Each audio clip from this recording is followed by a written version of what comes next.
Hello everyone, myself Dr. Rehana, Senior Lecturer in the Department of Prosthodontics. Today I am going to continue the topic of mechanical properties of dental material, which I have already taught. That was about the stress. But today in this webinar, we'll talk about the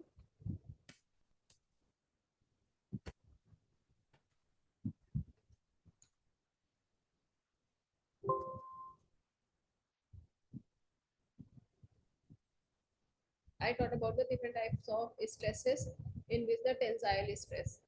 So what is the tensile stress? And tensile stress when we apply the force opposite to the material and the material will get elongated. In this type of the force, as you all can see, this is the material. This is the material or a cylindrical type of the object onto which the force are applied opposite in direction. This is the difference. This is the elongated part, as you all can see, delta L and the original length of the material.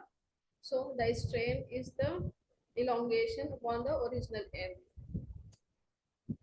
Then coming to compressive stress, as you all can see in this diagram, the force is applied towards the object and objects are getting depressed or decreased.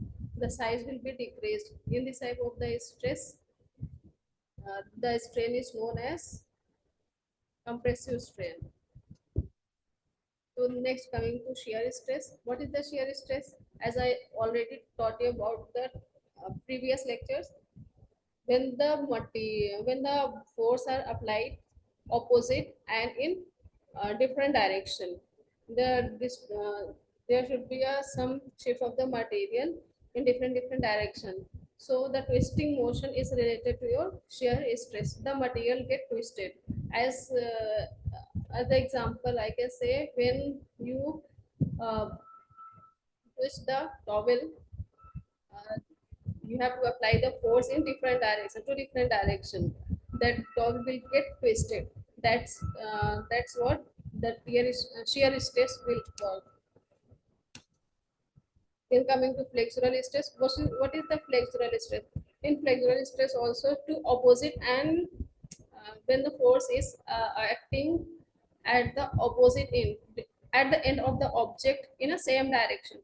So the material will get bent. As example, you can see the beam. Beam is the example of the flexural stress when we apply the forces from two poles are there and the beam is very long. So when the objects are placed or the forces are heavy, forces are more, and then the beam will get flexed. The beam will get bent. Then next is the strain. Firstly, I talked about the stress. Then coming to strain. What is the strain? Strain is described as the change in the length per unit length of the body when it is subjected to a load. Then strain, the it can be denoted as the deformation and the original length.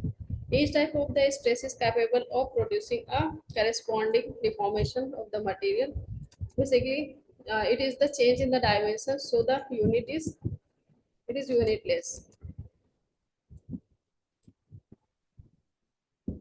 Thank you so much.